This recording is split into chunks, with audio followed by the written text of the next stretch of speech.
Right, तो आप motor मालिकों को कनेक्ट कर रहे हैं और ड्राइवर्स को कनेक्ट कर रहे हैं और इनफैक्ट शायद जो उनके एंड कंज्यूमर है उनको भी कनेक्ट कर रहे हैं, तो ये पूरा एक इकोसिस्टम बना के जी एआई के थ्रू। चलिए, तो ये कुछ इनोवेटिव है, टेक्नोलॉजी का इस्तेमाल है, कम समय में वो काम हो रहा है, कोई बड़ा प्लेटफॉर्म दे रहा है।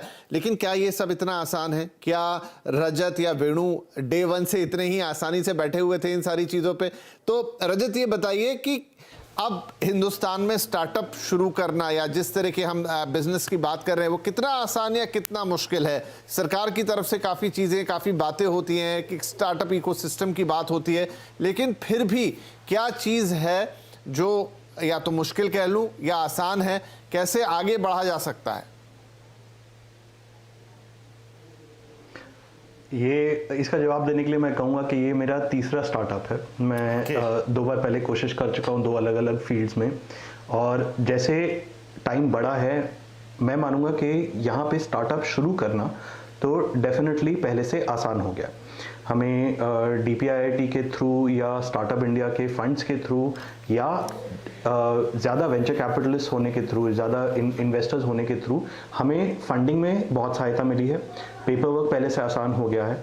हमें जो जैसे जैसे और स्टार्टअप्स आए हैं, जैसे मेरा अगर एक स्टार्टअप है तो वो 3-4 स्टार्टअप्स के कंधे पे खड़े होकर अपनी काफ़ी सारी सर्विसेज डिलीवर कर पाता है। उन स्टार्टअप्स के होने की वजह से मेरा काम पहले से और बहुत आसान हो गया। तो जो आज से 10 साल पहले या 12 साल पहले सिचुएशन थी, उससे अब तो डेफिनेटली बहुत आसान है। बस इसका मतलब ये नहीं कि ये आसान है, ये पहले से डेफिनेटली आसान है। दिक्कत हमेशा ये रहती है कि जैसे जैसे मार्केट बदलती है, अगर इंडिया पहले एक यंग स्टार्टअप की मार्केट थी, अब थोड़ी और मैच्योर हो गई है, अभी भी मैं नहीं कहूँगा कि फुल मैच्योरिटी पे पहुँची है, तो जो वो स्टार्टअप ऑन मास जो चीज़ चेस कर रहे होते हैं वो बदलती रहती है। एक टाइम था जब मार्केट में ज़्यादा पैसा था, हमने 2021 में देखा कि बहुत बढ़ोतरी हुई इन्वेस्टमेंट्स पे, बट आज की जब खबर हम देखते हैं तो लोग बोलते हैं कि 2022 में इन्वेस्टमेंट कम हुई, पर मैं कहता हूँ हमें देखना चाहिए ऐसे कि 2021 में बहुत ज़्यादा इन्वेस्टमेंट्स हुई। तो एक तो वो है, कई स्टार्टअप्स में उसमें हमने, जैसे आपने शार्क टैंक का मेंशन किया, शार्क टैंक ने बहुत किया है कि हमारे कल्चर में स्टार्टअप्स के बारे में बात करनी शुरू करें। टियर 2 टियर 3 सिटीज़ में अब लोग अगर कोई स्टार्टअप करने की कोशिश कर रहा है तो उसको बेरोजगार नहीं समझते, वो एक्चुअली अब पूछने को तैयार है कि अच्छा भाई बता दो तुम करते क्या हो, क्या क्या बन पाओगे।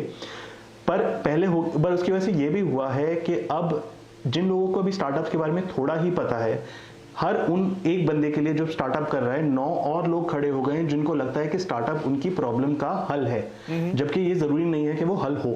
तो थोड़ी सी भेड़ चाल भी शुरू हो गई है स्टार्टअप्स के पीछे, इनफैक्ट काफी हद तक है, पर उसमें अब भीड़ बढ़ गई है स्टार्टअप्स की। जी, तो मैं यही सवाल लेके जाता हूँ प्रतीक के साथ कि प्रतीक, अच्छी बात है, इंस्पिरेशन मिलनी चाहिए और तमाम चीजें होनी चाहिए, लेकिन ये भी है